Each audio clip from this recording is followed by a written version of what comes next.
Baik, kami ucapkan selamat pagi menjelang siang. Assalamualaikum warahmatullahi wabarakatuh. Yang terhormat anggota KPU Republik Indonesia yang hadir di dalam ruangan, ada Pak Dewo dan juga Pak Pramono. Kami ucapkan selamat pagi dan selamat datang juga kepada Bapak Ibu, atau selamat siang bagi Bapak Ibu yang berada di daerah waktu Indonesia bagian Barat dan waktu Indonesia bagian Timur. Kami ucapkan selamat datang kembali di sesi kedua di hari kedua. Kali ini Bapak Ibu, sesi kedua ini adalah sesi yang menurut saya paling banyak diminati semua kalangan begitu ya. Jadi dari anak-anak, tapi tidak sampai ke jurnalistik ya sih, sampai dari anak-anak sampai dengan orang dewasa pasti setiap hari mengambil beberapa gambar di gadgetnya ataupun di kameranya. Dan kali ini kita akan mendalami tentang fotografi jurnalistik, dan sudah hadir bersama saya tentunya ini adalah wartawan foto senior dan yang saat ini ada di Tempo Indonesia. Itu ada Mas Sukanto, beliau ini lahir di Lamongan,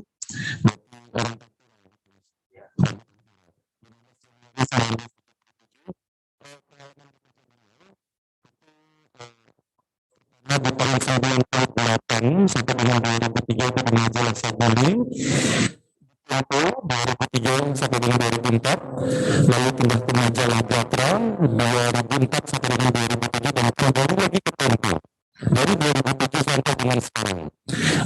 Waktu yang sangat lama, kalau bisa dibilang senior, ini udah di atas senior, itu expert begitu ya.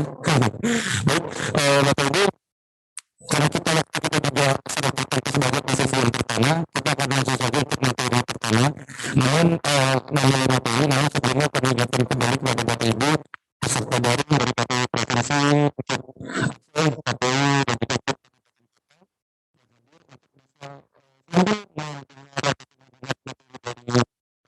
nanti bisa langsung diberikan pertanyaan ataupun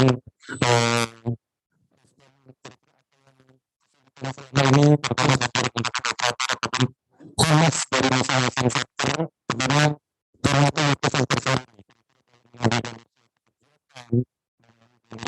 seperti apa, terus ada unsur-unsur yang tidak baik diambil itu apa, mungkin lihat nanti bisa dicek dan juga bisa isi di kolom chat. Nanti secara random kita akan mengambil penanya-penanyanya dan akan langsung dijawab dengan Mas Iman. Kami silakan Mas Iman untuk bisa langsung menilai materinya. Mas Iman Sukanto, silakan Mas. Assalamualaikum warahmatullahi wabarakatuh. Ya, terima kasih kepada Komisioner KPU beserta jajarannya. Saya sudah dipercaya untuk menjadi pembicara di sini, bicara tentang foto jurnalistik. Mungkin saya sambil berdiri. Boleh.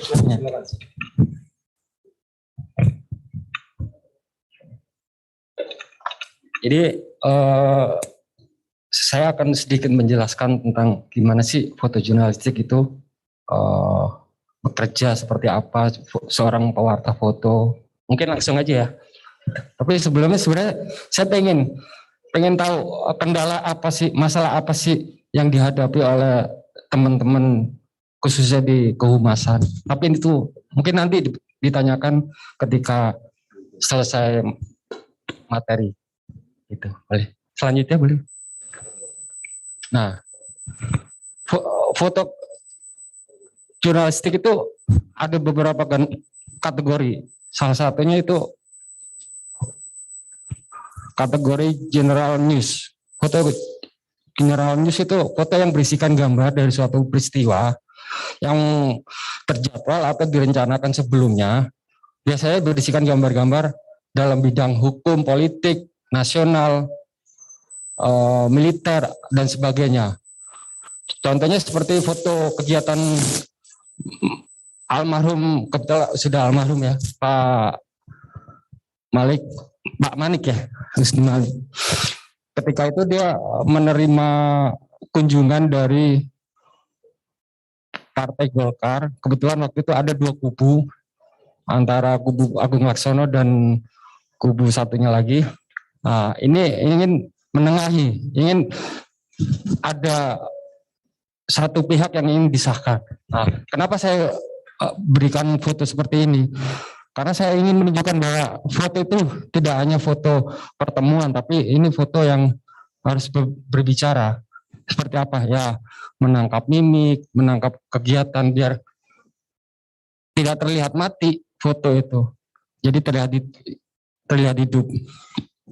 Oke, selanjutnya. Nah, kenapa saya tampilkan foto tentara dengan polisi? Karena ini masuk dalam general news juga, karena yang sudah terjadwal. Kenapa saya ada foto tentara? Karena tentara juga ada hubungannya dengan kegiatan KPU, pemilu, pilkada. Karena tanpa mereka akan menjaga keamanan, apakah pilkada, pilpres atau sebagainya itu terjaga dengan aman tanpa ada kerusuhan atau apa itu. Selanjutnya, nah, ini kegiatan Pak Presiden Jokowi dengan akses yang terbatas, semuanya harus mengikuti protokoler, di mana saya harus mengambil gambar itu dari sisi yang mana, yang bagus di mana, sebagus. Jadi hasilnya seperti ini. Gitu. Selanjutnya, ini juga masih bagian general news, kegiatan persidangan Pak SBY waktu ketika itu memberikan pidato kenegaraan di parlemen. Dan di bawah juga suasana sidang kasus korupsi di Tipikor. Oke, next. Nah, ini kegiatan ekonomi juga masuk ke dalam kategori general news. Kegiatan gubernur saat itu Agus Martowardoyo meresmikan peluncuran pelayanan konsumen terintegrasi otoritas jasa keuangan. Ini juga masuk dalam general news. Dan berikutnya adalah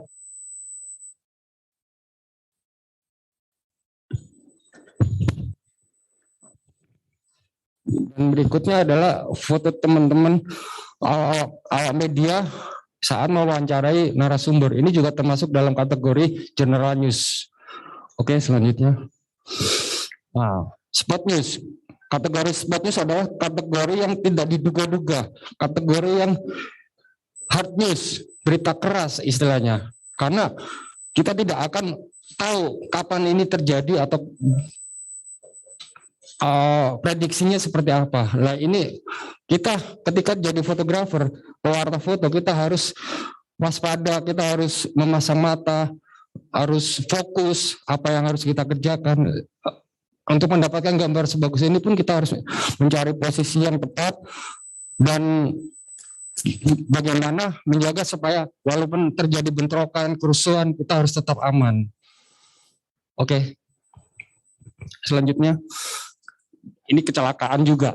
Ini juga ketika itu saya memotret foto ini ketika saya perjalanan pulang kampung, tiba-tiba ada kemacetan, saya cari tahu ada apa, kenapa terjadi kemacetan. Nah, ternyata setelah saya melewati peristiwa ini, saya lihat sepertinya menarik menjadi sebuah berita. Akhirnya saya berhenti, saya ambil gambar. Dan ini juga saya harus meletakkan sisi kemanusiaan saya. Apakah saya harus menolong, ataukah saya harus memotret, gitu.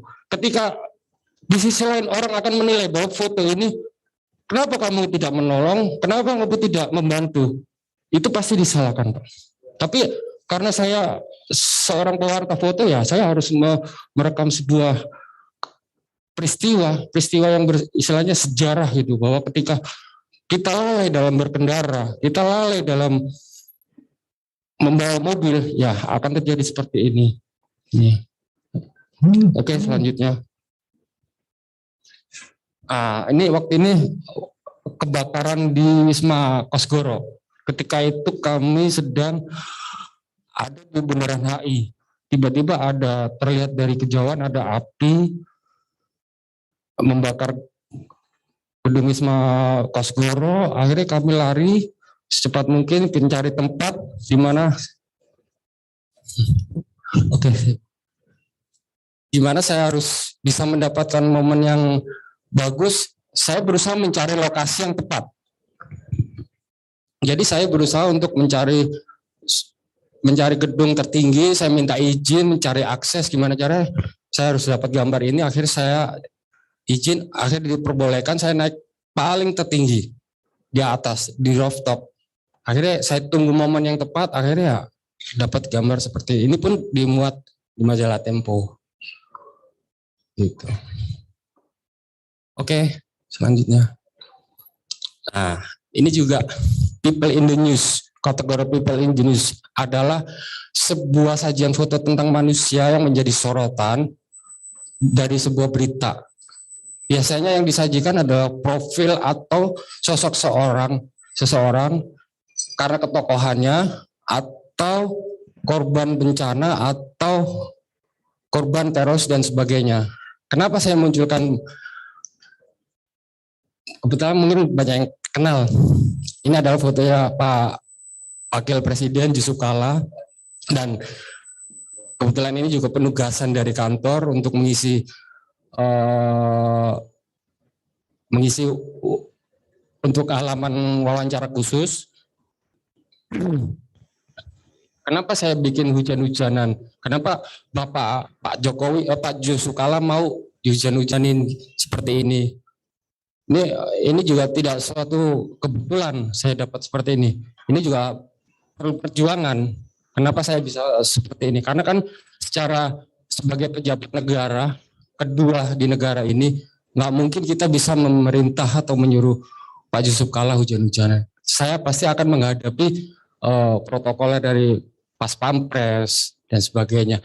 Nah, kenapa saya bikin seperti ini? Ketika berjalannya wawancara, saya punya mendengarkan hasil wawancaranya apa, bicara tentang apa. Kebetulan ini waktu itu Pak Yusuf Kala bicara tentang dukungan beliau terhadap Presiden Jokowi untuk maju kembali menjadi calon presiden. Nah, apa? Pak Yusuf Kala bicara bahwa saya siap melindungi Pak Presiden. Saya akan berdiri paling depan ketika Pak Jokowi diserang dari kanan kiri atas bawah. Saya siap. Saya sebagai wakilnya saya siap. Nah, dari pembicaraan itu akhirnya saya mengartikan melalui visual bahwa tanpa baca berita pun sebenarnya melihat foto ini pun mungkin akan lebih paham gitu. Nah, saya gimana cara berceritanya? Akhirnya saya mendapatkan ide, oke, di luar lagi hujan. Melambangkan Pak Yusuf Kala itu apa? RI2 sebagai wakil presiden. Akhirnya saya lambangkan mobil. Mobil adalah wakil presiden. Terus payung. Kenapa payung? Ya karena payung itu melindungi diri. Itu saya artikan Pak Yusuf Kala itu melindungi Pak Presiden dari segala badai yang menyerang Pak Presiden. Nah, dan hasil akhirnya seperti ini. Tapi tidak semudah itu. Ketika saya menyampaikan ke Pak Yusuf Kala, dan Pak Yusuf Kala pun mengiyakan. Tapi ketika saya mau mempersiapkan propertinya, saya harus berhadapan dengan komandan Pas Pampres. Mas, Bapak ini nggak kok dihujan-hujanin nanti sakit ini, karena kan emang wakil presiden kan nggak mungkin semua harus aman. Loh, saya bilang saya sambil dicubit gitu. Loh, saya sudah sampaikan ke Bapak mau kok gitu. Ya akhirnya ya komandan Pas Pampres nggak bisa bicara apa-apa. Akhirnya ya udah terjadilah. Walaupun saya sendiri harus hujan-hujanan, kamera saya hujan-hujan, saya nggak peduli. Yang penting saya harus mendapatkan gambar terbaik dari yang terbaik, yang istilahnya ada makna pesan yang tersimpan dari foto ini, dan pembaca pun bisa menikmatinya seperti itu. Jadi foto ini bisa berhubungan dengan apa yang ditulis di hasil wawancara itu. Jadi ketika pembaca membaca isi berita, terus baru bisa memahami tentang foto ini. Seperti itu. Mungkin baru saya yang bisa minta wakil presiden hujan-hujanan. Oke, selanjutnya. Ya, satu kebanggaan sendiri. Nggak semudah itu meminta seorang. Oke, dan ini seorang warga, kebetulan waktu itu di tahun 2004 terjadi bencana gempa bumi dan gelombang tsunami di Aceh. Kebetulan saya sampai di Aceh itu 3 hari setelah bencana. Saya mencari-cari gambar apa yang terbaik, karena waktu itu kan saya sangat masih asing lah, karena pertama kali saya ke Aceh dengan kondisi yang transportasi yang terputus, semuanya serba terbatas. Akhirnya ketika saya sambil keliling-keliling mencari momen yang terbaik akhirnya saya menemukan bapak ini dengan anaknya dengan muka yang sangat memelas, butuh bantuan. Saya visualkan melalui gambar ini. Oke, selanjutnya.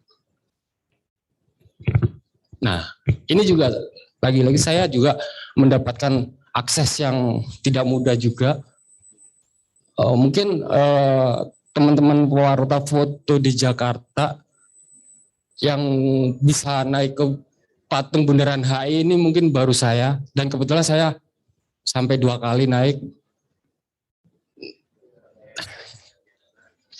Dan ini juga harus ada perjuangan juga, nggak mungkin.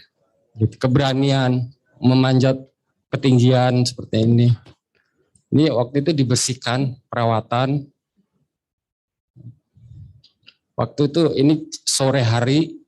Kebetulan saya juga ada, kenapa saya dapat akses? Karena dari security-nya juga ada hubungan kedekatan dengan saya, sudah kenal, akhirnya terciptalah seperti itu. Tapi ya bukan sekedar memotret, tapi gimana cara saya mencari komposisi yang bagus, terus angle yang bagus supaya foto ini tersampaikan, gitu, bahwa seorang pekerja ini benar-benar bekerja dengan berani, kuat, walaupun di tempat ketinggian. Oke, selanjutnya. Nah, ini juga saya kebetulan, ini di kampung saya juga, di Halim. Kebetulan rumah saya di Halim. Waktu 2011 kemarin, banjir, rumah kami juga terendam. Akhirnya, walaupun saya korban banjir, tapi saya sebagai seorang pewarta foto pun, saya tetap harus membuat suatu berita yang mungkin publik harus mengetahui bahwa ini banjir juga nggak bisa membahayakan kita semua, gitu. Akhirnya ketika saya keliling sambil ya hampir sebadan gitu, akhirnya menemukan ibu ini berenang untuk menyelamatkan dirinya dari banjir dengan kegigihannya. Akhirnya ya udah, akhirnya saya bilang sama ibu, saya foto ya, saya minta izin. Oh ibunya mau, ya udah, akhirnya saya foto sambil saya ikutin, dan akhirnya hasilnya seperti ini. Oke, selanjutnya sport news, kategori sport news. Sport news ya, foto-foto olahraga yang disampaikan secara langsung, memanfaatkan pemotretan dengan prioritas diafragma dan kecepatan. Untuk menangkap gerakan-gerakan seperti sepak bola, kita sebelum memotret kita harus mengetahui dulu apa sih aturan di dalam sepak bola itu, apa sih yang akan terjadi ketika di lapangan gitu. Jadi bukan sekedar memotret, tapi gimana caranya kita harus mendapatkan momen yang terbaik dari sebuah olahraga. Ini salah satu contoh dari sepak bola. Jadi kita akan mencari yang foto yang terbaik. Oke, selanjutnya. Daily life. Foto yang menceritakan tentang kegiatan manusia dalam kesehariannya, mungkin dilakukan dari orang-orang paling bawah sampai atas. entah itu kegiatannya apa, untuk memenuhi kehidupannya atau apapun. Ya, ini waktu itu saya dapat gambarnya di daerah Kupang, Nusa Tenggara Timur. Beliau sedang mencari ikan. Ya, ini salah satu kategori daily life. Oke, selanjutnya. Nah, ini potret. Kategori potret. Ada potret, ada art and entertainment atau seni budaya sama natur. Kalau potret lebih menunjukkan tentang sosok tokoh ketika untuk sebuah wawancara. Ini kebetulan saya memotret Wakil Ketua KPK Pak Saud. Kebetulan dia menyukai sepatunya yang sangat usang, yang udah lama dipakai, dan dia sangat menyenangi. Akhirnya dipakai sampai dia menjabat. Akhirnya saya ambil gambarnya, saya minta. Akhirnya beliau mau, dan ini juga untuk kebutuhan wawancara di majalah juga. Dan ini seni budaya, salah satu contohnya ini foto konser. Ini konsernya apa? Ceylon Seven.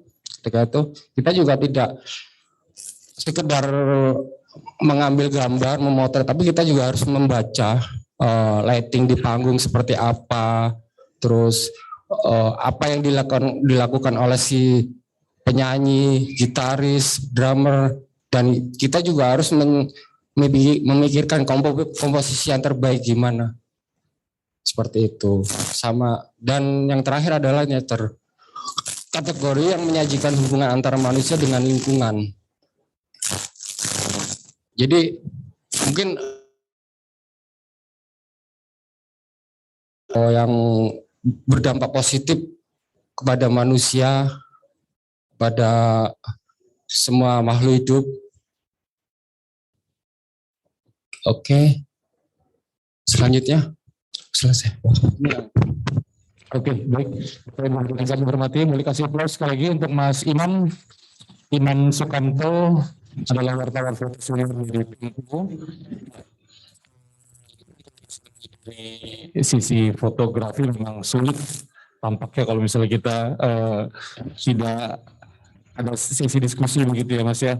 Kalau hanya dijelaskan begitu saja mungkin memang materinya menampilkan beberapa dan juga contoh-contoh fotonya. Baik, Bapak Ibu, kita akan langsung mulai sesi forum diskusi. Untuk forum diskusi ini tentunya kita akan mulai dari chat. Boleh nanti teman-teman boleh dibantu kita tampilkan untuk di kolom chat kira-kira siapa saja yang akan kita bacakan. Nanti baru kita lanjutkan di sesi live pertanyaan dari raise hand bagi Bapak Ibu yang ingin menanyakan mengenai fotografi jurnalistik, bisa langsung memberikan tanda raise hand di akun Zoom-nya masing-masing. Nanti akan secara langsung kita berikan kesempatan. Ini ada sesi penanya pertama nih Mas, dari KPU Labura, Labuhan Batu Utara.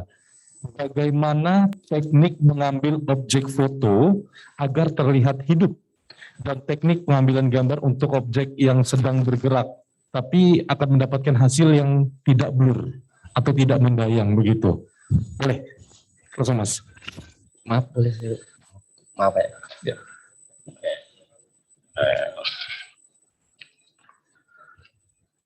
Agar objek foto itu seperti Jadi apa? kenapa biar objek terlihat hidup,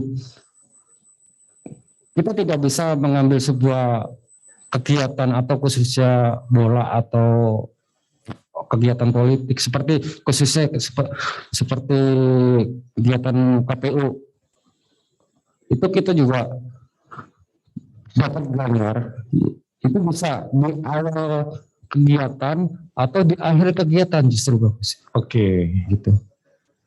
Kita harus memperhatikan objeknya, jangan kita tunggu, harus ada kesabaran, harus ada keyakinan bahwa saya akan dapat gambar bagus, hidup, Tapi jangan dilupakan juga kita harus mencari posisi yang tepat, di mana posisi yang bagus. Itu juga harus itu juga menentukan itu. Ada sih contohnya saya. Oke. Boleh nanti ya sambil di share juga. Nanti mungkin bisa dibantu ditampilkan juga ya. Nanti biar ada beberapa contoh-contoh yang telah ditanyakan oleh penanya dari peserta workshop, nanti juga akan langsung diberikan jawaban dari contoh foto. Mungkin kalau misalnya saya menangkap tadi info dari Mas Imam tadi, bisa diambil dari sebelum pada saat dibuka kegiatan tersebut atau pada saat ditutup. Mungkin contohnya bisa pada saat pertandingan sepak bola. Jadi kalau misalnya pertandingan sepak bola itu bisa kita lihat sebelumnya, atau ada semacam seremonial di akhirnya, itu bisa menjadi sebuah arti atau gambar bisa dibilang hidup. Ya, nanti boleh dibantu share sama teman-teman tim operator. Oke. Belum nyambung.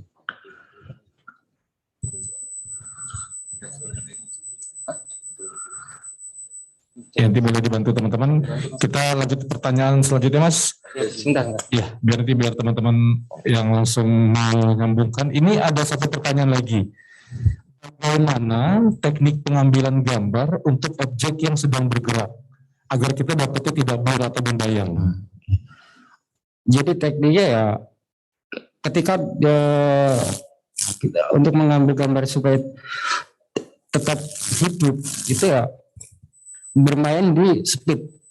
Speednya harus ditinggiin untuk mematikan gerak.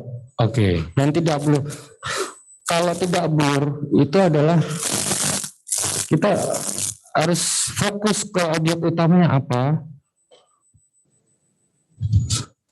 Terus sama itu tadi saya bilang speed juga harus tinggi. Itu saya yakin kalau kita yakin kalau untuk mematikan gerak itu ya seperti yang di bola itu. Jadi harus diatur, ada pengaturan khusus. Kalaupun di memotret tengah malam, di malam hari itu biasanya ISO-nya ditinggiin. Jadi diatur speednya di lebih cepat, terus di ISO-nya juga dimaksimalkan. Bukaannya harus lebar. Jadi bisa menjadi catatan juga untuk teman-teman para fotografer yang ada di Satker tentunya. Selanjutnya ini ada Mas Edi dari KPU Kota Medan. Ini yang menanyakan bagaimana penjelasan atau bagaimana cara menilai foto itu layak atau tidak dimasukkan dalam berita. Misalnya mungkin teman-teman operator ini punya foto, terus mereka ingin upload di media sosial KPU begitu, tentang sebuah kegiatan. Kita ada beberapa foto nih Mas yang menjadi option, tapi sama gitu komposisinya. Ya paling layak menurut Mas Imam sendiri seperti apa? Apa kiat-kiatnya begitu, silakan. Kalau yang paling layak adalah ketika itu foto harus komposisinya harus bagus, secara angle, pengambilan gambar, itu harus benar-benar bagus gitu. Saya harus memberikan contoh. Memang harus ada contoh begitu ya. Bapak nanti sambil kita ulas lagi, sambil diproses teman-teman nanti kita ulang lagi. Jadi ada hal-hal khusus yang bisa kita pilih. Contohnya, kita harus bisa menangkap si ekspresi objek. Objek yang akan kita ambil. Sekarang coba kita pilih dulu Mas salah satunya. Kita ambil yang dari contoh pertama tadi. Nah, bisa dimadapin sini. Ya, sambil didiskusikan. Tadi pertanyaan pertama dari KPU Labuhan Batu Utara, bagaimana teknik mengambil objek foto agar terlihat hidup? Nah, nanti Mas Imam akan langsung memberikan contohnya dan memberikan penjelasan. Ini Mas. Suatu gambar itu bisa terlihat hidup itu bisa diartikan dari sisi mananya, dan juga satu lagi bagaimana cara menilai foto itu layak atau tidak untuk dimasukkan berita atau diupload di dalam berita. Nah, seperti foto ini. Mas. Ini saya karena ini memotret di dalam ruangan dengan pencahayaan yang kurang maksimal lah. Jadi otomatis akan saya naikkan ISO-nya lebih tinggi dan saya setting di speednya itu hampir 1000. Oke, karena wusu ini kan cepatannya juga luar Karena biasa ini kan, begitu ya. wusu ini kan sepersekian detik Ya. gerakannya emang nggak ini. Baik. Dan ini bisa dengan speed yang tinggi akhirnya bisa mematikan gerak. Jadinya seperti ini. Oke. Salah satu yang contoh. Jadi ini agar foto tidak bor atau tidak membayang gitu ya, Mas ya. Nah, harus difokuskan ke objek utamanya. Oke. Sambil mengikuti gerak si atlet. Si atlet larinya ke arah mana, bergerak ke arah mana. Kita juga harus benar-benar feeling gitu. Oke. Mungkin dengan contoh juga nih Mas, bagaimana teknik mengambil objek foto agar terlihat hidup? Nah, agar terlihat hidup, mungkin Mas Imam bisa diberikan contohnya kepada Bapak Ibu peserta workshop yang sudah hadir via daring. Dan juga tadi ada pertanyaan lagi, bagaimana menilai foto yang layak untuk dimasukkan ke dalam berita? Oke, sambil diproses. Nanti ada pertanyaan lagi Bapak Ibu dari KPU Pesawaran juga, tips khusus dalam mengambil gambar resolusi rendah, contohnya dengan handphone, untuk digunakan dalam media atau dilaporkan ke dalam berita seperti apa? Oke. Tadi ada beberapa contoh nanti kita lewatkan Mas. Ini ada satu pertanyaan lagi, tips untuk mengambil gambar dalam resolusi rendah dengan menggunakan handphone yang terbatas begitu resolusinya. Gimana Mas? Ada tips khusus dari Mas Imam? Silakan.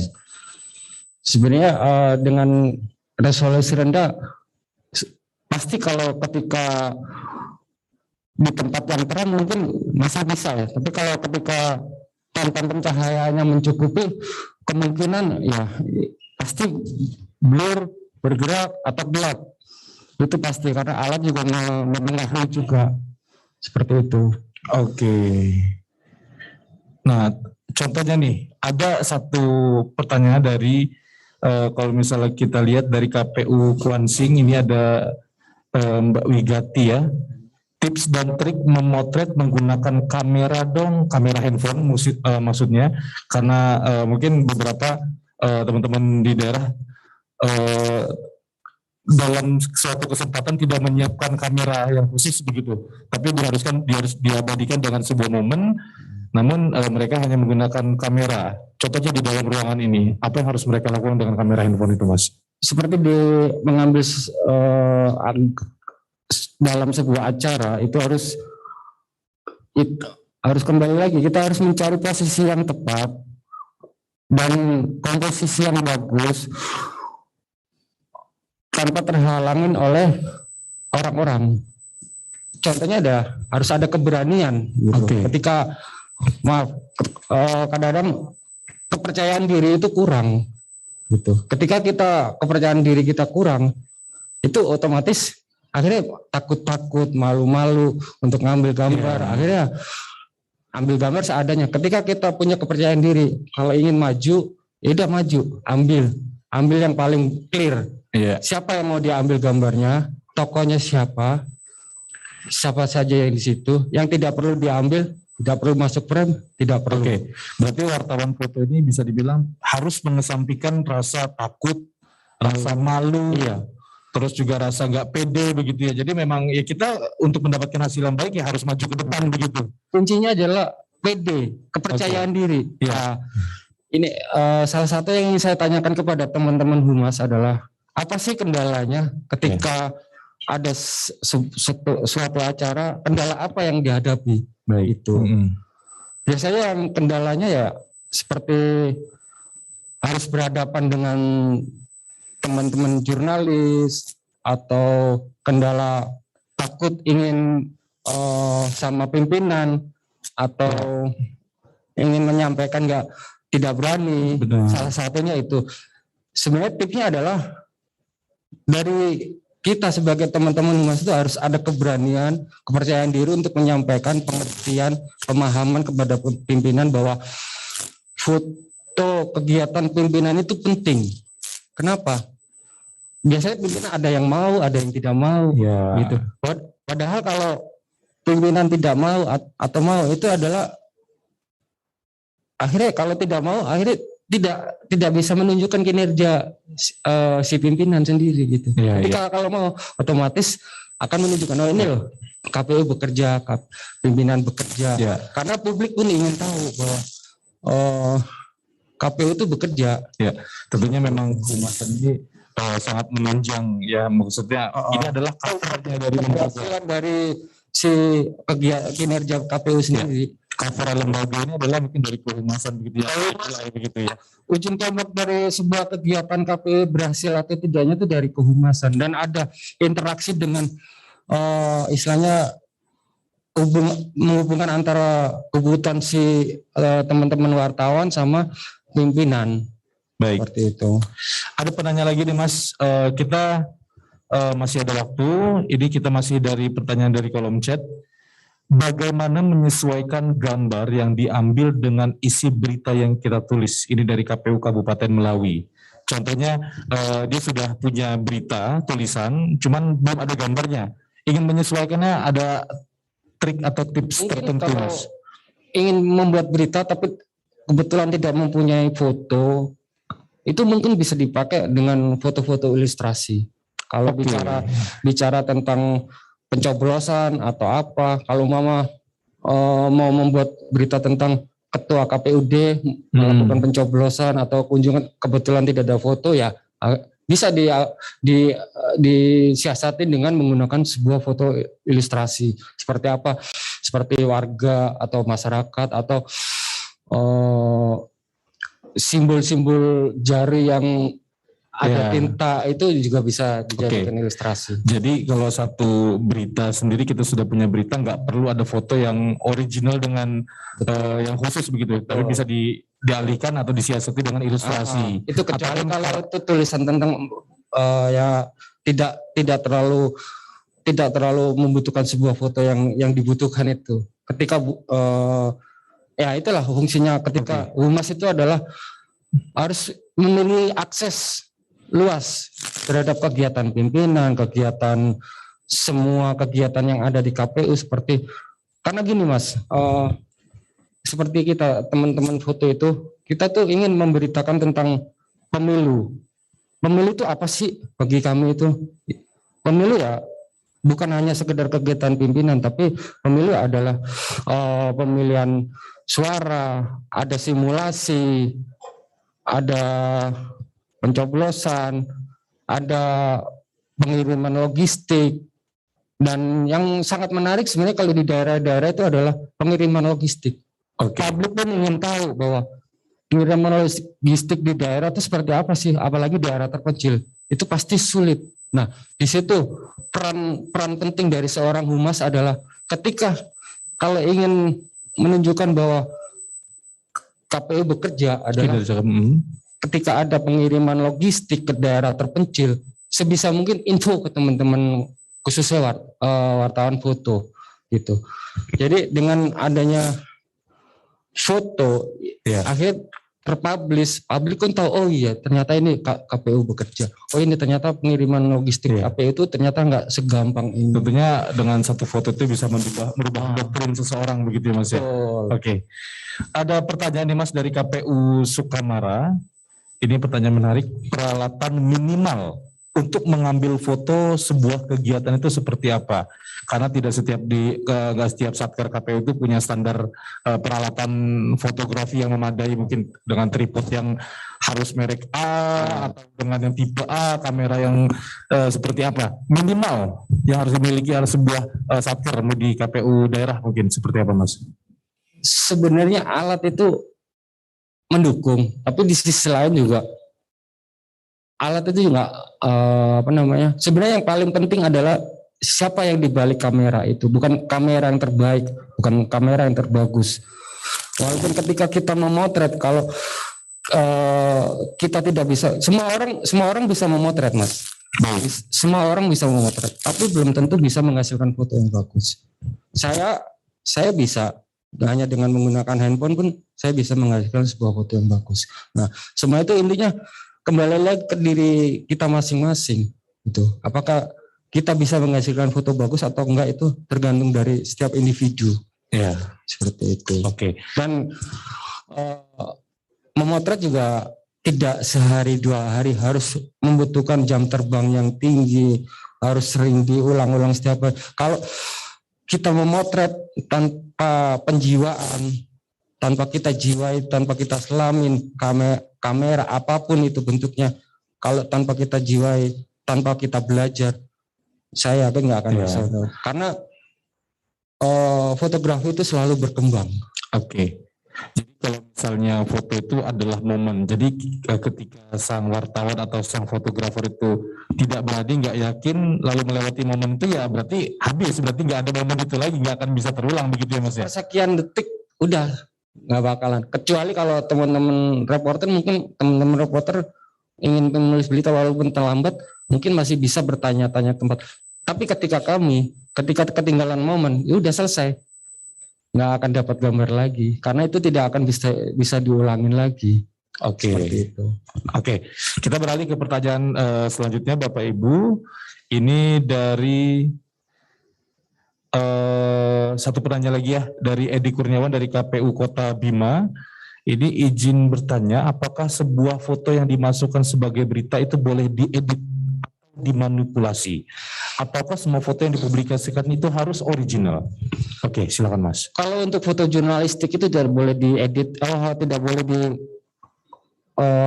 di kolase atau diedit itu. Kalau edit secara Photoshop untuk menaikkan warna atau itu nggak masalah, karena foto itu akan mempengaruhi publik. Seperti itu. Kalau ketika foto itu udah diedit, dicampur, digabung, itu bisa menjadikan sebuah berita hoak. Gitu. Ya. Itu bisa membahayakan dalam sebuah pemberitaan gitu. Karena tentunya foto itu emang real gitu. Bukti nyata gitu, bahwa umpama ada sebuah kecelakaan gitu, kita nggak akan bisa mengedit-ngedit. Seperti itu. Baik, jadi itu adalah jawaban yang lugas ya. Tidak bisa dieditkan, itu harus ada pertanggungjawaban ketika foto itu diambil oleh siapa, lalu dasarnya apa, dan itu memang harus menjadi salah satu bukti ataupun bukti otentik jika foto itu. Kita akan beralih ke live yang ada di Zoom meeting. Ini akan kita beri kesempatan kepada Bapak Ibu yang sudah raise hand. Bisa. Oke. Kita lanjut dulu untuk yang raise hand. Kita boleh lihat Bapak, siapakah di sini? Dari KPU Blora. Silakan KPU Blora. Bisa langsung disebutkan nama dan pertanyaannya. Silakan Mas. Selamat siang. Saya Aditya dari KPU Blora, Kasubag Teknis dan Humas. Pertanyaan saya begini, Mas. Dalam rangkaian kegiatan kepemiluan itu kan rangkaiannya panjang, dari A sampai Z. Adakah trik itu bisa dijadikan sebuah rangkaian foto IC? Karena kalau dilihat dari contoh yang Mas tadi sampaikan kan sifatnya kan single shot, foto yang redaksional, satu foto berdiri sendiri kan. Jika kami kegiatannya banyak kan menjadi menarik jika ditampilkan sebagai sebuah foto IC kan. Terlepas bahwa yang foto IC tadi yang menjadi menarik karena rangkaiannya banyak. Kemudian adakah trik yang bisa kita gunakan, terutama mengambil isu bahwa menjadi kepentingan kami sebagai instansi pemerintah, bahwa KPU telah berupaya dengan baik pada setiap rangkaian kegiatan kepemiluannya itu dengan mengambil sisi dari hal humanis. Terima kasih. Biar langsung ditanggapi Mas. Itu story ya. Kasih contoh. Oke, foto story ini langsung diberikan contohnya. Jadi kalau misalnya kita lihat tahapan kan dari proses A sampai dengan proses Z begitu, jadi panjang. Jadi bagaimana tips ataupun triknya bisa menjadikan satu foto itu dalam sebuah beberapa kegiatan. Ini diberikan salah satu contohnya. oleh Mas Imam. Nanti setelah ini kita berikan kesempatan dari KPU Kabupaten Buru ya. Setelah ini siap-siap ya. Ini akan diberikan salah satu contohnya.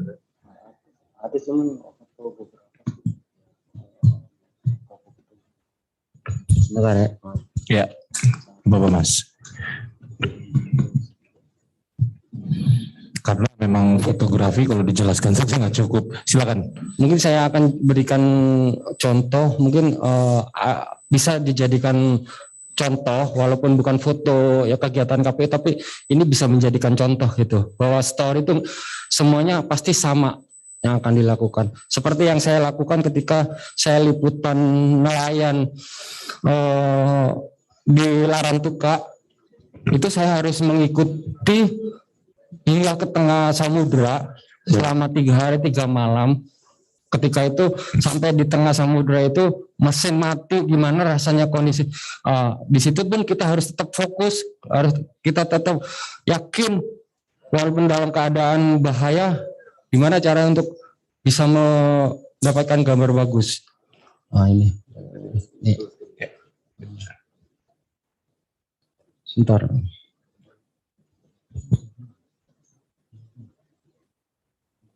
Ya, kita coba share screen. Ini salah satu contoh foto.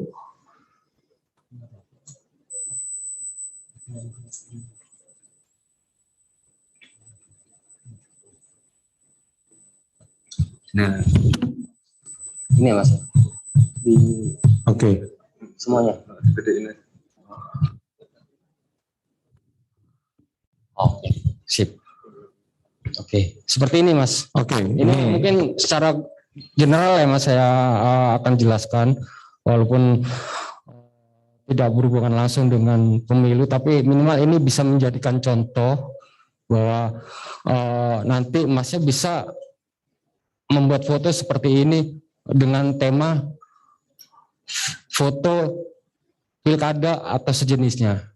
Nah, ini ketika ini nelayan di Larantuka baru berangkat dari dermaga, kita berangkat ke tengah laut. Akhirnya saya ambil dari sisi dalam kapal dengan mimiknya yang begitu santai. Akhirnya ini. Oke. Ada lagi yang ditampilkan Mas?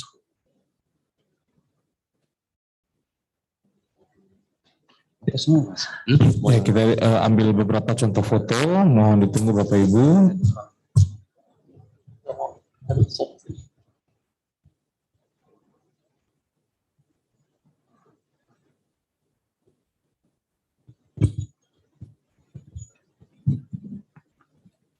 Sebenarnya gini Mas, foto story itu tuh yang kita butuhkan pertama kali adalah tidak langsung memotret, tapi kita harus riset terus rangkaian yang akan kita bikin itu seperti apa yang akan kita bikin, objeknya apa, itu benar-benar kita harus benar-benar pahami gitu. Ketika kalau kita tanpa riset, tanpa bahan, kita tidak akan bisa membuat sebuah foto story. Jadi intinya harus memahami dulu kira-kira isi dari kegiatan tersebut apa dari awal sampai dengan akhir. Betul. Lalu kita merangkum dalam sebuah foto. Kita akan bisa mengimplementasikan dari riset yang kita hasilkan itu. Oke. Contohnya seperti ini. Ya. Kalau ini seperti apa nih?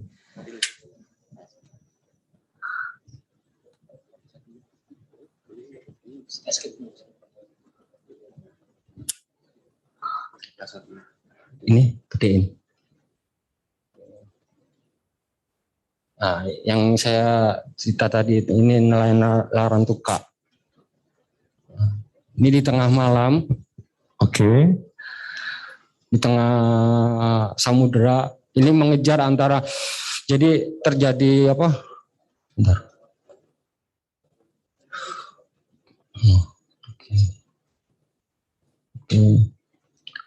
Oh, ini termasuk salah satu bisa mematikan salah satu objek juga, Mas. Karena ketika di tengah samudra kapal pasti akan bergerak terus, Mas. Gimana caranya supaya bisa mematikan ikan supaya tidak bergerak itu juga sama yang seperti meneruskan pertanyaan yang sebelumnya pertama kali tadi itu. Gimana caranya mematikan gerak? Karena kapal ini kan terus bergerak, bergerak terus dihantam gelombang, itu juga kita juga perlu kekuatan juga sih, kestabilan begitu ya. Minimal kekuatan fisik juga sih, Mas. Kalau kita nggak punya kekuatan fisik nggak mungkin, karena di tengah laut samudra itu pasti yang nggak biasa mungkin bisa muntah-muntah atau gimana. Oke, baik. Jadi itu kita sambil ke pertanyaan selanjutnya aja, Mas. Ini masih banyak sekali yang raise hand, tampaknya memang begitu antusias dengan fotografi jurnalistik. Kali ini selanjutnya dari KPU Kabupaten Buru. Silakan. KPU Kabupaten Buru.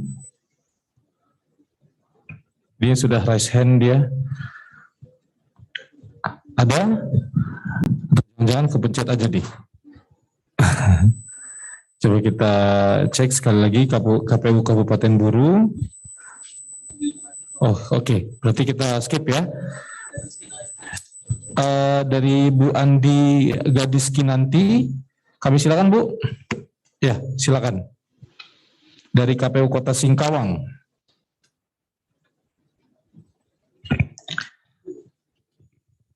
Kami silakan langsung Bu Andi.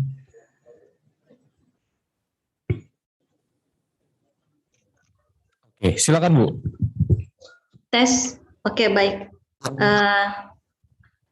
Terima kasih banyak atas kesempatan yang diberikan.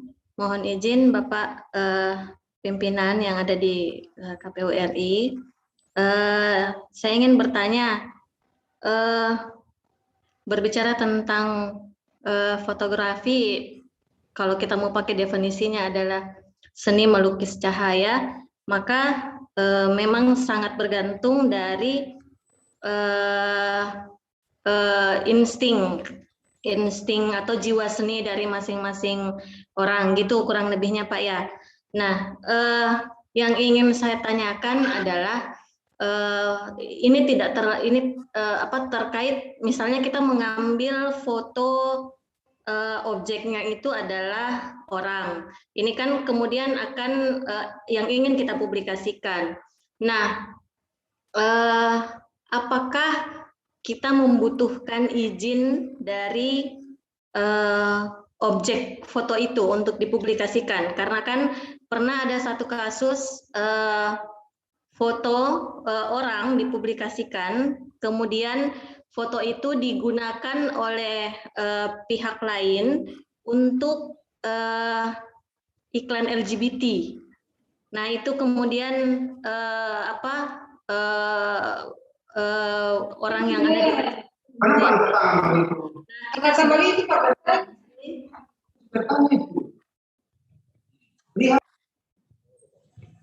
Oke, baik. Kita sudah dapat pertanyaannya Bu Andi. Berarti bagaimana langsung responnya, Mas Imam? Jadi gini Bu Andi, foto emang kalau kita apalagi memotret orang itu emang harus izin juga. Ketika si narasumber yang kita foto itu ada pengaruh untuk publik. Kalau kecuali ketika kita foto wawancara mungkin tanpa izin pun otomatis diperbolehkan memotret sama si narasumber. Tapi ketika kita hunting atau foto apa gitu, kita sekedar motret gitu, terus orang yang nggak suka, itu kadang-kadang ada etikanya Bu. Gimana caranya supaya memotret orang yang baru kita ketemuin, kalau sebisa mungkin jangan langsung mengambil gambar Bu. Tapi kita harus mendekati dengan cara humanis. Itu kita ajak bicara, ngobrol, diskusi. Setelah mendapatkan rohnya, mendapatkan kenyamanan, baru Ibu meminta izin. Saya ambil gambar boleh ya? Atau gimana? Pasti ketika si narasumber udah merasa nyaman, pasti akan mengizinkan. Terus terkait dengan foto yang tiba-tiba dipakai oleh media lain atau tanpa seizin. Nah, itu pentingnya hak cipta, Bu. Sebenarnya foto itu ada hak ciptanya. Jadi tidak sembarang orang itu bisa menggunakan foto itu dengan gampang. Kalaupun dijadikan sebagai iklan tanpa seizin, yang mungkin kalau Bu Andi yang memotret tanpa seizin Bu Andi, tiba-tiba itu foto dipakai untuk iklan, Ibu bisa menuntut, mungkin memberikan somasi dulu. Setelah somasi itu tidak digubris atau gimana, Ibu bisa mengajukan menuntut ke pengadilan, melaporkan ke polisi bahwa ini hak cipta Ibu yang itu tanpa seizin Ibu dipakai.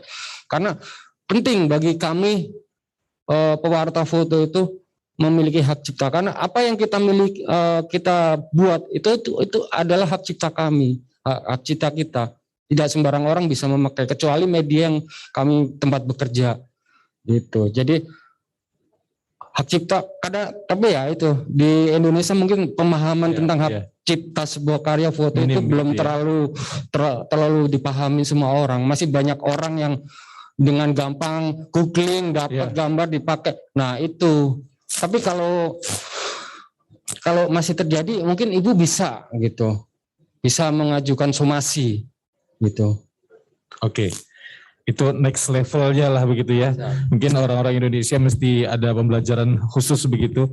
Selanjutnya kita masih dari Zoom meeting kali ini. Oke. Gimana Bu Andi? Boleh sedikit bertanya lagi Pak.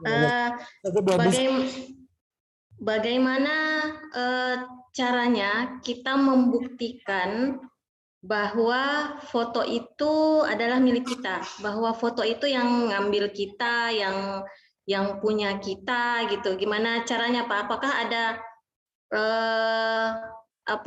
ada tools yang dipakai untuk membuktikan itu? Ya, jadi kalau Mama Ibu punya kamera digital atau apa, itu pasti ada metadata. Metadata itu menyimpan. Kalau Ibu di kameranya bisa dikasih nama Ibu, biasanya ada. Jadi makanya kenapa itu pentingnya metadata itu adalah membuktikan bahwa itu foto kita atau bukan. Dari situ kita bisa membuktikan. Itu di situ ketika kita punya kamera pribadi, Ibu bisa men-setting di kamera itu ada namanya mengganti memberi nama terus waktu atau itu. Jadi di situ Ibu bisa membuktikan kalau emang benar-benar itu punya Ibu, itu bisa dibuka di metadatanya bahwa itu benar-benar foto Ibu. Gitu. Berarti harus ada sign khusus ya, tanda khusus begitu ya. Kita lanjut Bapak Ibu, kali ini dari KPU Maluku Barat Daya. Boleh kita spotlight, ini dia dari KPU Maluku Barat Daya. Silakan Pak Ner. Terima kasih Pak. Boleh saya bertanya?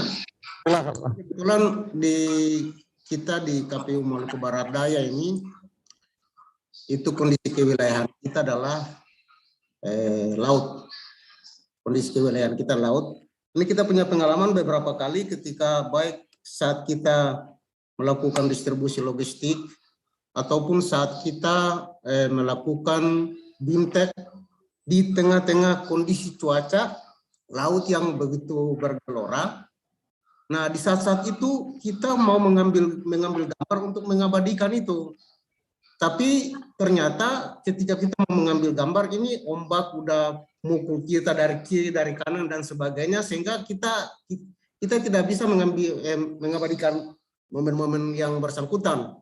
Nah, pertanyaan saya adalah bagaimana teknik kita bisa untuk bisa mengabadikan momen-momen yang sangat sulit itu, agar supaya ini menjadi satu dokumentasi kita untuk ini juga menjadi satu dokumentasi kita untuk nantinya kita akan memberikan laporan ke KPU RI terkait dengan kondisi kewilayahan yang kita hadapi. Itu yang pertama, Pak.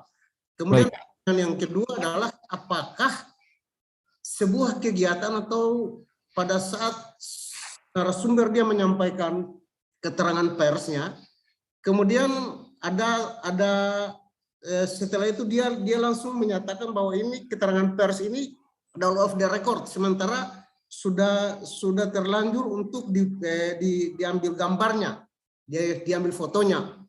apakah foto ini juga itu turut di off the record pada saat mau diberitakan. Lalu yang pertanyaan yang ketiga, tadi saya juga tertarik dengan foto-foto ilustrasi. Apakah foto ilustrasi ini bisa dijadikan sebagai pengganti daripada foto-foto yang tadi sudah di off the record pada saat pemberitaan?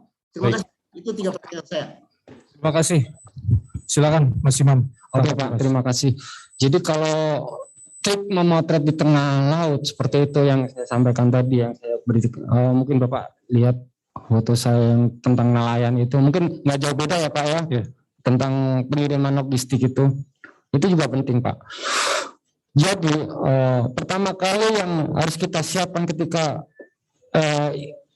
kita ingin memotret di tengah laut adalah, pertama adalah kita harus memikirkan tingkat keselamatan diri kita dulu Pak. Oke. Jadi sebelum kita memotret, itu penting satu. Terus kedua, keselamatan alat. Apalagi di daerah Maluku kan mungkin terkenal deh Pak dengan laut yang ganas. Ya. Itu udah pasti. Itu juga harus ada keselamatan buat alat-alat kita. Gitu. Terus itu tadi kalau ingin biar gambar tidak, kalau Bapak menggunakan kamera DSLR mungkin bisa Bapak menggunakan dengan cara meninggikan speed, bisa 1000, bisa 2000, itu saya yakin tidak akan blur Pak. Itu. Dan kekuatan badan ketika dihajar ombak otomatis kita semua akan goyang Pak. Gimana caranya untuk menjaga badan kita tetap tidak goyang? Mungkin bisa menggunakan dengan kaki kita, menginjak dengan kuat, tangan pegangan yang kuat, tapi dengan tetap harus memikirkan keselamatan. Selain keselamatan, kita harus mendapatkan tempat yang tepat untuk dapat gambar yang bagus. Jadi Bapak harus bisa mencari, kok kayaknya di posisi sini yang harus bagus, di sini bagus. Jadi tidak sekedar mengambil gambar atau gimana. Makanya saya bilang tadi, semua orang bisa memotret, tapi nggak semua orang tidak bisa menghasilkan gambar yang sesuai yang kita inginkan. Itu Pak. Terus yang kedua tadi tentang ilustrasi. Itu yang ketiga. Yang kedua tadi salah satunya tentang bagaimana foto-foto itu bisa dikatakan bisa jalan begitu, jadi bisa hidup. Itu salah satu contohnya ataupun tipsnya seperti apa. Kalaupun dengan foto ilustrasi itu Mas, kalau misalnya kita lanjut ke foto yang ketiga, pertanyaan ketiga, itu mengenai foto ilustrasi, sebenarnya tadi kita sudah membahas juga ya foto ilustrasi tadi. Jadi foto ilustrasi itu nggak masalah Pak, selama itu foto itu masih ada keterkaitan dengan berita yang ditulis. Oke. Gitu. Kalau selama mungkin kalau KPU mungkin kalau menulis tentang berita pencoblosan atau sebagainya itu menggunakan ilustrasi foto orang sedang suasana bilik, suasana pencoblosan itu nggak masalah Pak, selama tidak menyalahi aturan. Ya, intinya adalah tema ataupun keterikatan dari isi tulisan dengan ilustrasi tersebut tetap ada keterkaitan. Baik, kita selanjutnya Bapak Ibu kali ini dari KPU Kota Mobagu. Boleh kita spotlight, ini dia. Oke, belum open video. Boleh?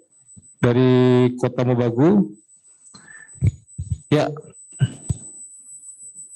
Silakan Mas. Minum dulu. Oke, sudah terdengar suaranya. Silakan Mas Zulkifli. Ya, oke. Sebenarnya beberapa pertanyaan tadi sudah ditanyakan oleh kawan-kawan sebelumnya, cuman saya ingin menanyakan terkait satu berita, apakah kalau bagaimana secara etika jurnalis itu kalau tidak memuat gambar gitu. Tidak bisa kita tangkap dengan jelas, suaranya terlalu menggema. Diinfokan di kolom chat aja dulu Mas ya. Nanti kita tangkap di Kota Mobagu ya. Oke, kita next Bapak Ibu, kali ini dari Mahatma ya. Kita spotlight. Oh, oke. Nggak apa-apa, kita tampilkan yang ini terlebih dahulu dari Adi Mahyu dari KPU Kepulauan Meranti. Silakan Pak Adi. Terima kasih Mas, bisa dengar suara? Dengar suaranya Pak, silakan Pak. Terima kasih Mas atas informasinya, kesempatannya gitu ya. Terutama buat Mas Imam ya. Saya sedikit tertarik nih kalau cerita foto ya. Jadi begini Mas Imam ya. Mungkin ada beberapa trik-trik fotografi ya. Dalam hal ini saya pengen tahu aja gitu. Seperti apa foto-foto jurnalistik ya. Apakah dia hampir bersamaan dengan ada yang istilahnya namanya foto HI ya, human interest atau street fotografi. Nah, apakah hal-hal yang seperti foto-foto HI ya? Kalau saya lihat tadi kalau saya lihat tadi foto-foto Mas Imam yang terhadap nelayan-nelayan itu ya, mungkin ada yang beranggapan itu foto HI, human interest gitu kan. Nah, apakah kategori foto-foto HI, foto-foto street itu bisa dimasukkan ke dalam foto-foto jurnalistik dan apa yang perbedaan mendasar gitu Mas? Itu salah satu Mas ya. Nah, kemudian juga terkait ada lagi tadi ya, saya sangat setuju sekali dengan pernyataan Mas Imam tadi. Bukan dari seri kamera, bukan dari seri kameranya, tapi di siapa di balik kamera itu. Nah, juga ada beberapa seperti juga ada beberapa waktu yang lalu ya, sama kejadian dengan Ibu Andi yang dari mana tadi ya, ada memang apa namanya karya foto yang memang diambil gitu. Nah, kalau saya mulai saran saya menyiasati hal seperti itu benar kata Mas Imam tadi ada metadata ya, lebih dikenal dengan istilahnya data exhibit kalau nggak salah ya Mas Imam seperti itu. Data exhibit itu kita akan menampilkan itu apa jenis kamera kita, kemudian ISO-nya berapa, f1-nya pembukaannya berapa gitulah, dan segala macam tanggalnya ada di situ lah. Ya sangat setuju sekali karena banyak sekali bukan apa-apa ya.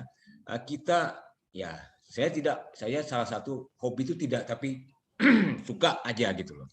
Suka aja dengan foto-foto. Jadi artinya ada memang susah sekali kita mencari momen gitu ya. Momen itu sangat langka sekali ya. Nah, ketinggalan seperdetik saja kita tidak dapat momen gitu loh. Nah, bagaimana kita memanfaatkan momen itu gitu loh. Nah, apalagi kita sebagai orang-orang yang suka hobi-hobi foto HI ya, foto pasti ada momen-momen tertentu ya. Sehingga foto yang kita hasilkan itu sangat berkarakter gitu loh, Mas Imam.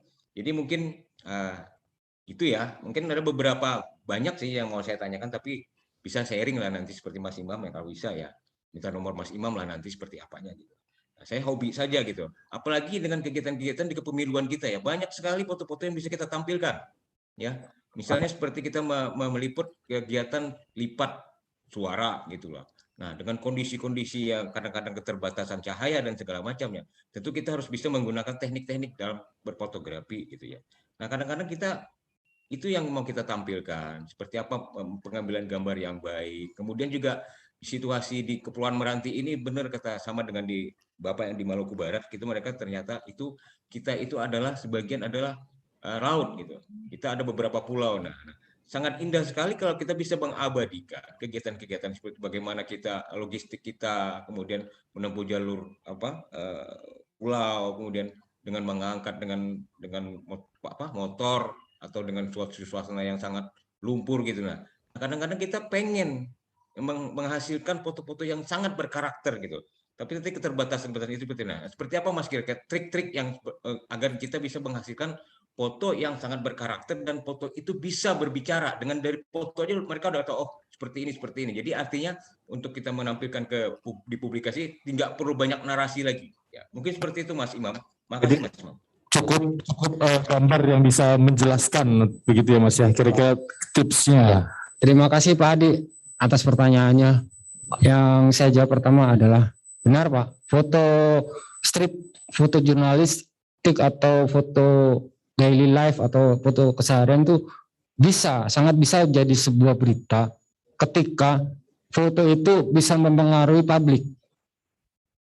Dan foto itu juga harus ada keterangan. Kenapa bisa kita bikin foto itu? Kenapa terjadi?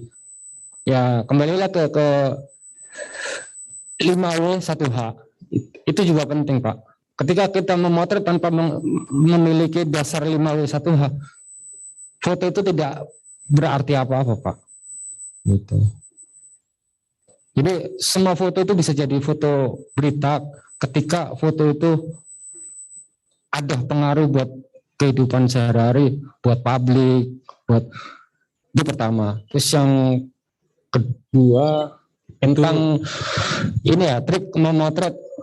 Sebenarnya saya sangat interest, Pak, tertarik apalagi dengan foto-foto hunting yang di wilayah Bapak yang sangat mungkin ya terpencil ya, Pak. Itu sebenarnya human interest-nya sangat tinggi sekali, Pak. Sangat menarik kalau Bapak umum bisa itu.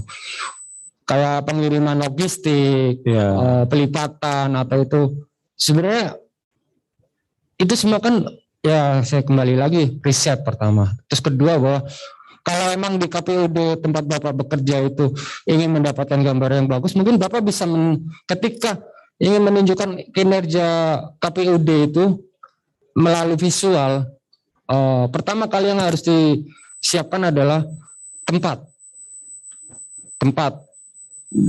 Setelah tempat ada cukup, Bapak harus supaya foto itu tidak gelap, jelek, Bapak harus memberikan pencahayaan yang lebih. Mungkin ditambah dengan lighting lampu, dari lampu tata letak lampu supaya kayak pelipatan suara itu, Mas ya. Pasti biasanya kan di ruangan-ruangan ya kan asal aja gitu kan, biasa asal gitu. Nah, itu kadang-kadang tidak diperhatikan, Mas. Makanya kenapa akhirnya tanpa dipikirkan seperti itu akhirnya nggak ada gambar yang bagus. Tapi kami walaupun dengan kondisi yang pencahayaan yang kurang karena pekerjaan kami emang di dunia fotografi, kami punya teknik, punya ini.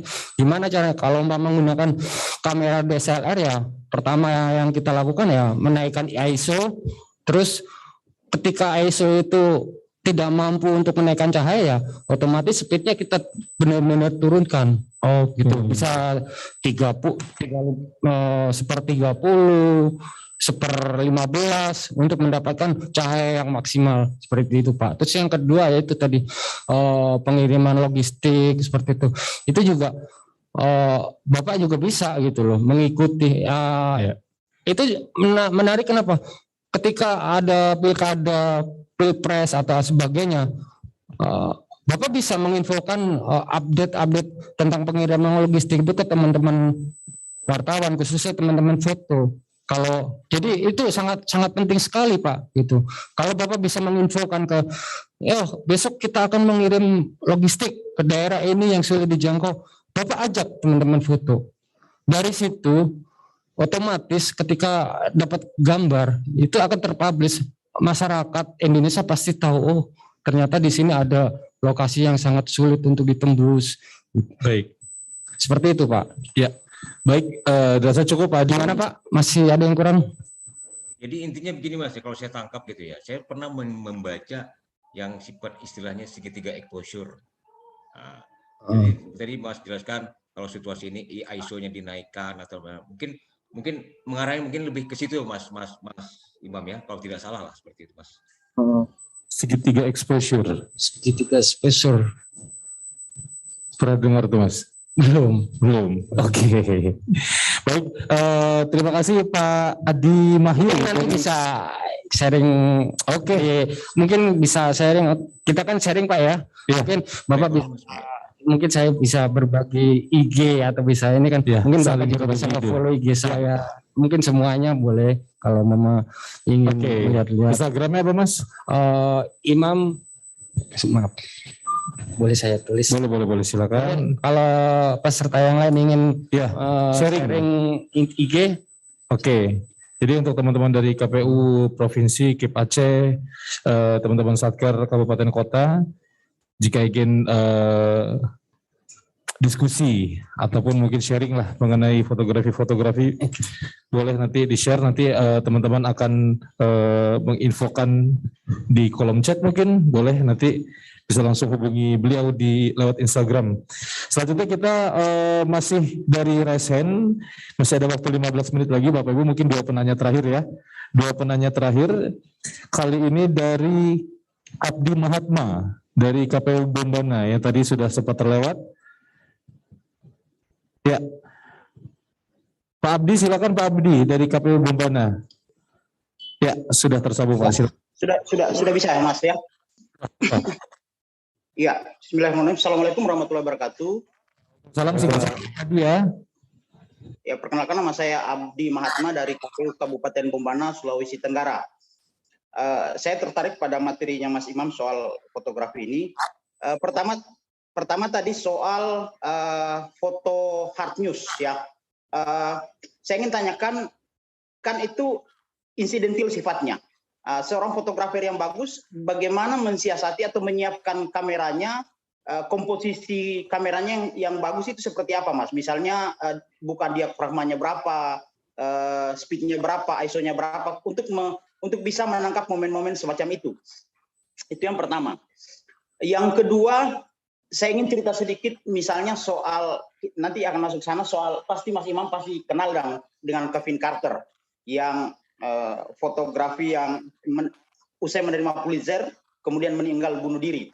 Saya ingin membawa itu kepada, misalnya, kami di dalam perjalanan mendistribusi logistik, ada situasi di mana ada momen ketika, misalnya kan kita ini berbagai macam tempat itu, ada yang harus menyeberang sungai, misalnya, atau lautan misalnya. Nah, dalam situasi seperti itu,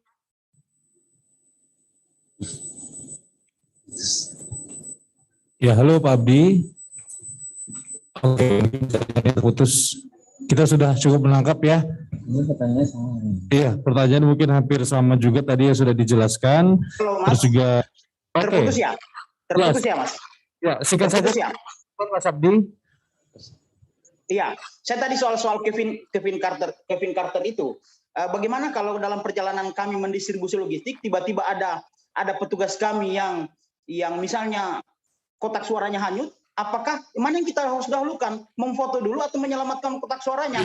Ini kan perdebatannya kan ke situ ini kalau fotografer profesional. Saya ingin Mas Imam dalam posisi sebagai orang KPU misalnya, mana yang harus dilakukan pertama, memfoto dulu atau menyelamatkan kotak suaranya? Siap. Itu yang kedua. Yang ketiga misalnya, mohon maaf, saya ingin bertanya kepada tim KPU sendiri misalnya, kelak boleh jadi di suatu saat itu gambar-gambar humas KPU itu ada yang bagus, yang mungkin saja menarik jurnalis foto dunia misalnya yang bisa dibeli, yang kantor-kantor berita foto, apakah boleh KPU menjual kepada kantor-kantor berita foto? Ya, karena yang bisa ke lapangan kan tidak mungkin kami mengajak jurnalis Tempo, jurnalis Kompas, apa semua. Pasti teman-teman humas yang di jalan, yang di lapangan. Nah, kalau kemudian ada gambarnya yang bagus, yang sangat human interest, misalnya, apakah boleh KPU itu, tim humas KPU, menjual ke kantor-kantor berita foto? Oke, berarti namakan pribadi itu, Pak. Sudah, Mas, sudah. Terima kasih. Terima kasih, Mas. Oke, baik. Terima kasih Mas Abdi. Silakan. Tadi pertanyaan pertama tadi mengenai teknik foto tadi sudah berulang, ISO berapa dan juga lain-lain. Tadi sudah dijawab oleh Mas ya. Mungkin saya jawab yang kedua itu ya, masalah yang ada kotak suara hanyut begitu misalnya. Jadi gini Pak, kita sebagai pewarta foto yang tadi juga sudah saya jelaskan gitu, bahwa kalau kita seorang fotografer, kita harus meletakkan sisi kemanusiaan, sisi tega nggak tega. Kalau walaupun seorang pegawai KPU, staf KPU, dia memegang kamera, otomatis dia harus berani untuk mengambil sikap, mengambil foto kotak suara yang hanyut, atau kita mau ambil gambar dulu. Kalau saya sebagai fotografer, saya akan mengambil gambar dulu, Pak. Kenapa? Karena gambar itu sebagai bukti sejarah, Pak. Okay. Tapi ketika kita tidak mengambil gambar, bukti sejarah itu hilang. Dan Bapak pun ketika sampai ke kantor, ditanya sama pimpinan, surat kotak suaranya sampai mana? Bapak tidak bisa menunjukkan apakah kotak suara itu hanyut atau tidak. Tapi ketika Bapak ada bukti foto, Bapak bisa menunjukkan ini loh. Nah, itu bukti otentik. Makanya kenapa kita harus berani meletakkan sisi kemanusiaan kita, sisi ketega-tegaan kita, gitu. Jadi kita harus tega. Nggak apa-apa hanyut. Yang penting kita ambil dulu gambarnya. Setelah keambil gambar, kotak itu masih bisa diselamatkan. Setelah kita ambil gambar, kita berusaha menyelamatkan, Pak. Itu sih, Pak. Oke.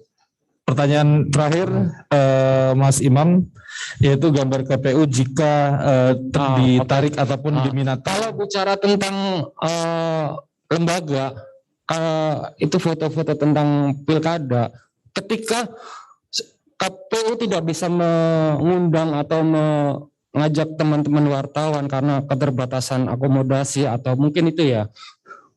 Jadi Bapak bisa ambil gambar, tapi itu sebatas sharing ke media. Karena itu kewajiban Humas untuk men-sharing kegiatan-kegiatan KPU. Berarti bukan menjual. Tidak menjual. Ya, tidak menjual. Gitu. Kalau menjual mungkin beda. Kita ada kantor berita atau apa. Ya, karena ini kan lembaga negara ya, lembaga negara ini gitu ya. Jadi itu harus sharing. Jadi makanya ini Mas tadi saya bilang.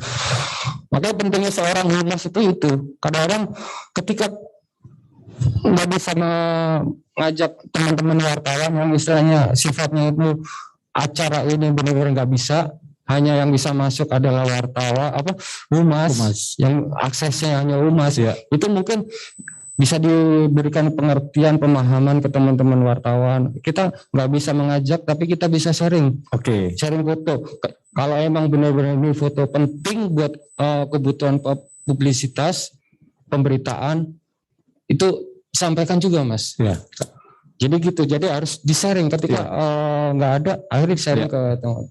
Berarti memang mungkin karena protokol kesehatan tidak itu salah satu. Mungkin salah satu ya di momen sekarang seperti ini tidak banyak untuk bisa mengundang teman-teman wartawan hadir secara fisik, cuman teman-teman wartawan yang tidak hadir secara fisik itu kita berikan kita sharing momen-momennya ataupun berita-beritanya ya, mungkin itu bisa dibilang untuk bisa manfaatkan untuk protokol kesehatan. Baik, terima kasih Mas Abdi Mahatma, semoga bisa terjawab. Selanjutnya satu penanya terakhir, kira-kira siapa teman-teman, silakan kita spotlight. Dari KPU Kerinci ya. Ini dia. Pasti banyak spot fotonya nih. Pasti menarik nih Kerinci. Ya, silakan Mas. Halo. Ya, suara bisa didengar, silakan. Singkat saja Mas. Ya, selamat siang Mas. Terima kasih sebelumnya yang izin pimpinan. Kebetulan kami dari Teknik Humas KPU Kerinci yang membidangi soal kehumasan termasuk fotografi. Baik. Dulu masih zaman tahapan mungkin sama kayak teman-teman, rasanya enak gitu loh. Foto kita dinamis.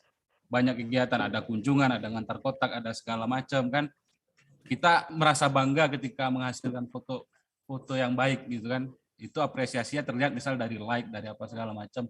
Tapi kan akhir-akhir ini pertama karena semenjak gelombang kedua ini kegiatan semua Zoom meeting. Sedangkan kami terus harus memproduksi foto untuk kegiatan kehumasan. Kegiatan Zoom meeting itu misalnya sehari itu bisa sampai 3 kali, fotonya itu aja Mas. Ngadap komputer, screenshot Zoom meeting. Gimana cara menjadikan hal ini menarik itu Mas? Oke.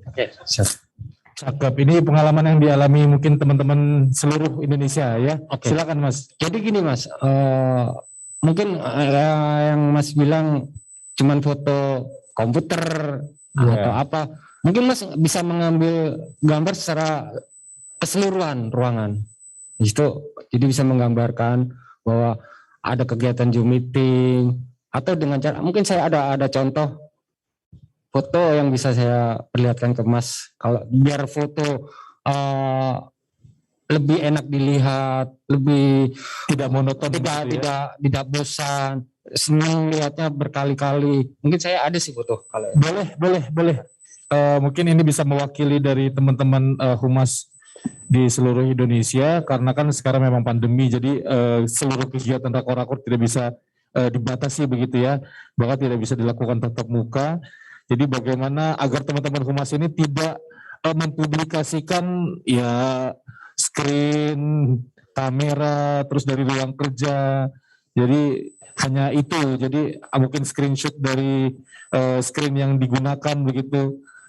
Nah, ini akan diberikan salah satu contohnya kira-kira seperti apa pada saat kegiatan Zoom meeting, rapat-rapat ataupun FGD.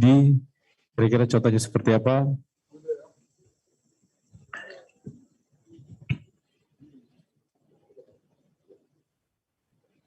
Ya, sebentar. Sebentar ya Mas. Mas, sebentar. Oh, siap. Oke, sudah share screen, kira-kira silakan Mas.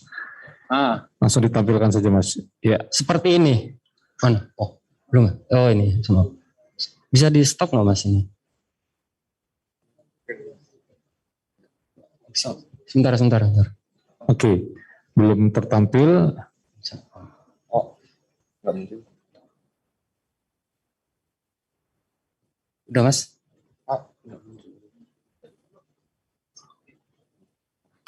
Oke, mohon ditunggu Bapak Ibu. Sebentar Mas. Ya. Oke. Itu. Nah, itu. Enggak ini. Bukanya dulu. Ya, ini sambil dicari memang teknis. Kalau misalnya foto ya harus ada bukti otentik lah, contohnya seperti apa. Tidak bisa dijabarkan dengan sebuah teori. Nah ini dia. Ini KPK ini. Oke, ini KPK. Bisa di stop nggak? Nah ini mungkin dengan cara ini, bisa di stop nggak Mas? Satu gambar aja. Satu gambar saja. Oh ya, oke. Oke. Ini. Ya, mungkin bisa dijelaskan Mas, kira-kira seperti apa ini? Oh.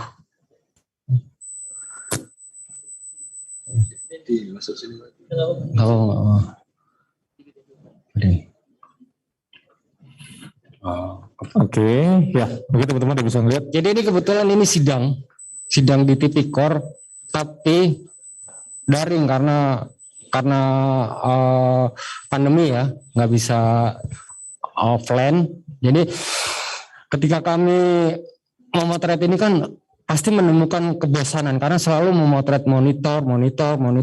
Tapi dengan ini kan kita harus kreatif Mas, harus kreatif. Gimana caranya foto itu tidak monoton dan jadi menarik. Akhirnya saya berpikir gimana caranya supaya menarik ya. Saya cari objek-objek yang bisa mendukung. Apa kira-kira bisa saya, akhirnya saya ada ide kreatif menggunakan kacamata teman-teman saya pinjam, saya tumpuk jadi satu, akhirnya saya bikin bayangan seperti itu, akhirnya muncullah itu foto si terdakwa, akhirnya muncul di kacamata dan itu saya fokuskan ke kacamata ini. Mungkin seperti ini contohnya Mas. Oke, berarti itu intinya adalah sebuah kreasi sendiri juga ya Mas ya? Kreativitas kita sih Mas. Oke, kreativitas kita. Bukan monoton foto ini. Screenshot gitu. Makanya itu fotografi itu sangat berkembang dengan cepat Mas. Dari diri kita juga. Kalau kita mau belajar, kita mau melihat karya, nggak apa-apa mencontek sebuah karya foto itu nggak dilarang. Tapi kita punya sudut pandang yang berbeda begitu. Mengimplementasikan juga harus ya. Gimana caranya jadi beda. Baik. Contohnya seperti ini. Baik. Terima kasih Mas Imam. Terima kasih juga tadi dari KPU Kerinci. Mungkin kalau misalnya kita juga bisa sedikit merangkum, karena waktu kita juga sudah 12.13, dijadwalkan oleh panitia 12.15 Bapak Ibu. Jadi mohon maaf beberapa pertanyaan di kolom chat ataupun yang sudah resen, mohon maaf sekali karena tidak bisa kita lanjutkan karena memang keterbatasan waktu. Tadi sudah di-share sama teman-teman panitia Instagram dari Mas Imam. Jadi teman-teman dari daerah boleh sharing ya Mas ya. Jika ada yang ditanyakan terlewat ataupun bisa DM dulu. Mungkin dirasa penting, penasaran sekali tapi tidak mendapatkan kesempatan di sini, bisa langsung DM Mas Imam di Instagramnya. Baik Bapak Ibu, kita sudahi untuk di sesi kita kali ini, di sesi kedua untuk sesi fotografi jurnalistik. Dan kami informasikan bahwa kita ada lomba foto. Mungkin teman-teman boleh di-share screen, diinfokan. Ini kita akan membuka lomba. Tadi pada saat penulisan naskah berita juga sudah diedarkan, sudah diinfokan.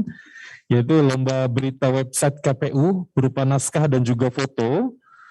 Jadi dalam kegiatan kali ini dengan tema Rakornas PPID dan workshop kehumasan KPU tahun 2021 dan untuk diikuti oleh operator PPID dan website KPU Provinsi KIP Aceh dan juga KPU KIP Kabupaten Kota.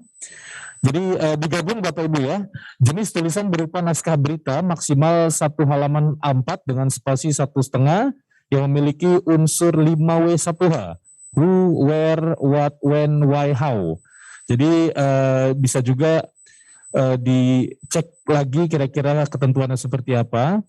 Menuliskan identitas peserta lomba, jangan lupa dicantumkan nama lengkap, jabatan, dan juga asal satker.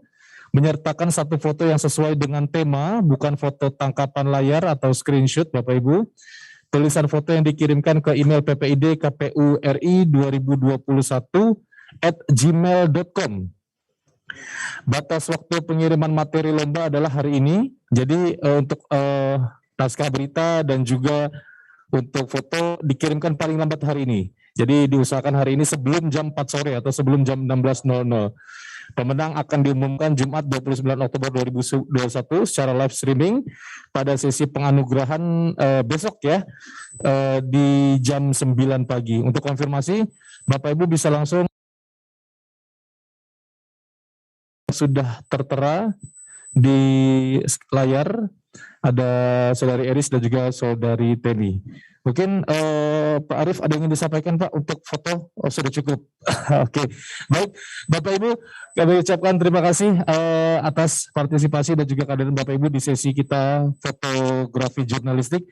Dan nanti kita akan kembali lagi pukul 13:05. Jadi manfaatkan waktu untuk istirahat, sholat dan juga makan siang untuk Bapak Ibu. Kita kembali lagi di akun yang sama, di Zoom yang sama, di jam 13.05 waktu Indonesia Barat di sesi selanjutnya. Kami ucapkan terima kasih kepada Bapak Ibu. Wabillahi taufiq wal hidayah. Wassalamualaikum warahmatullahi wabarakatuh.